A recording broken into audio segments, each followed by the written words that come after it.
Welcome to a walkthrough. We are continuing the book of Judges, studying chapter 11 and 12 and the story of Jephthah. Let's begin. Now Jephthah the Gileadite was a mighty man of valor, but he was the son of a harlot, and Gilead begot Jephthah. Gilead's wife bore sons, and when his wife's sons grew up, they drove Jephthah out, and said to him, "You shall have no inheritance in our father's house, for you are the son of another woman." Then Jephthah fled from his brothers and dwelt in the land of Tob, and worthless men banded together with Jephthah and went out raiding with him. It came to pass after a time that the people of Ammon made war against Israel. And so it was, when the people of Ammon made war against Israel, that the elders of Gilead went to get Jephthah from the land of Tob. Then they said to Jephthah, "Come and be our commander, that we may fight against the people of Ammon." So Jephthah said to the elders of Gilead, "Did you not hate me and expel me from my father's house?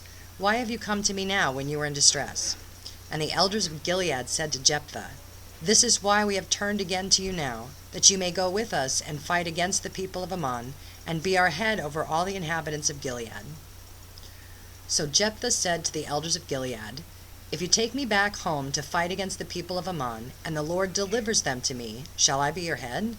And the elders of Gilead said to Jephthah, "The Lord will be witness between us, if we do not do according to your words."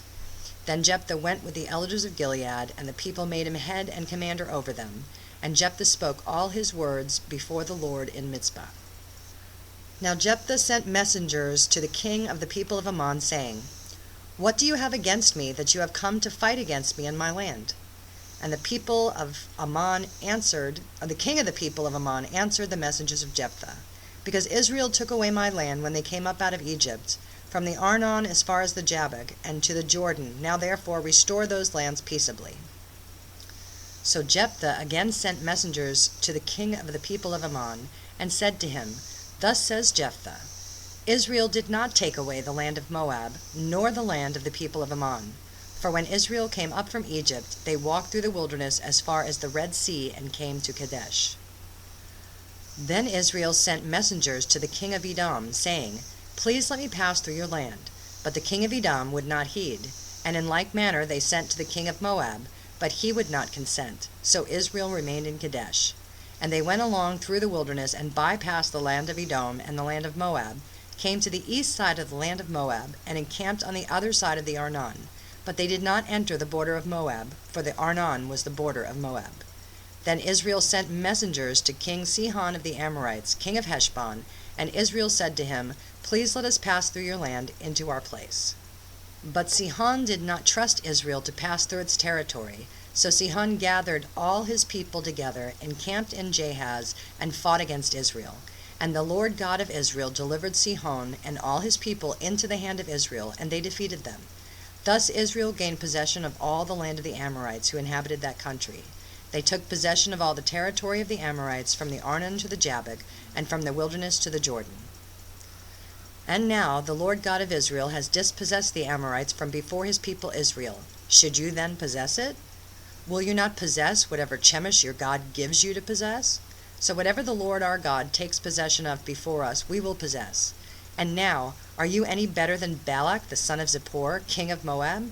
Did he ever strike against Israel? Did he ever fight against them?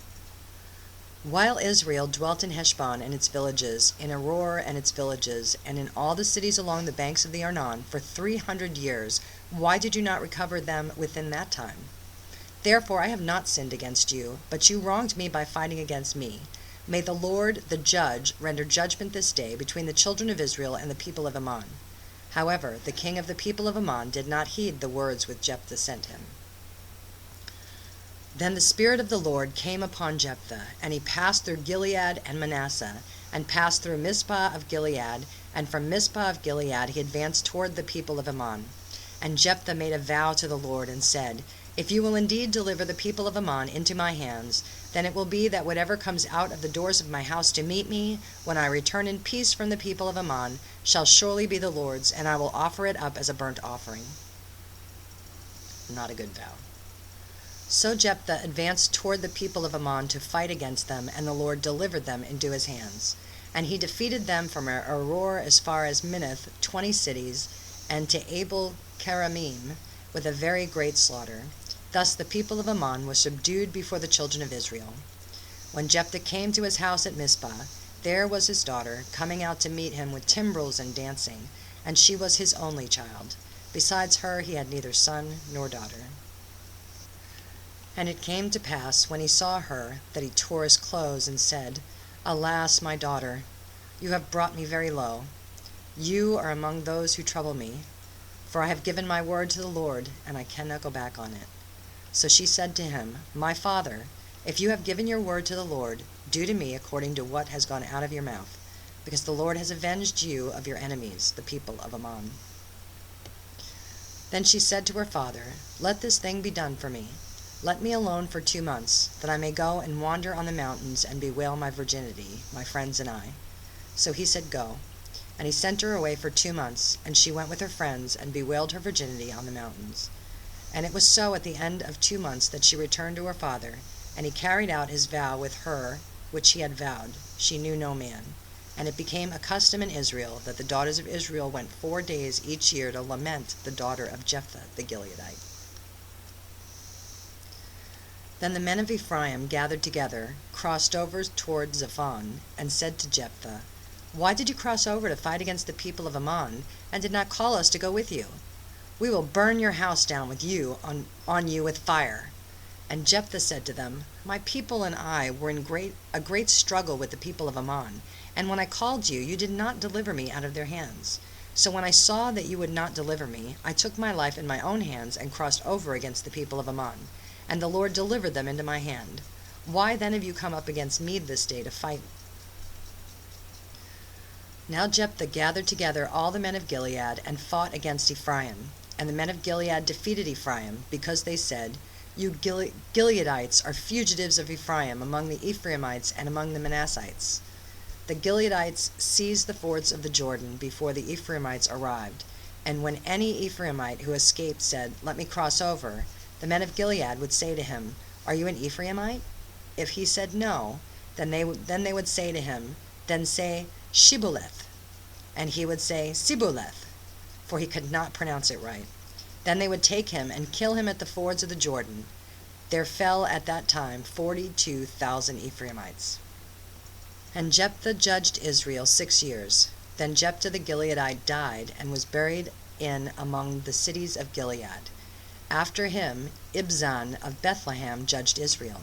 He had 30 sons, and he gave away 30 daughters in marriage, and brought in 30 daughters from elsewhere for his sons. He judged Israel 7 years. Then Ibzan died, and was buried in Bethlehem. After him, Elon the Zebulunite judged Israel. He judged Israel 10 years.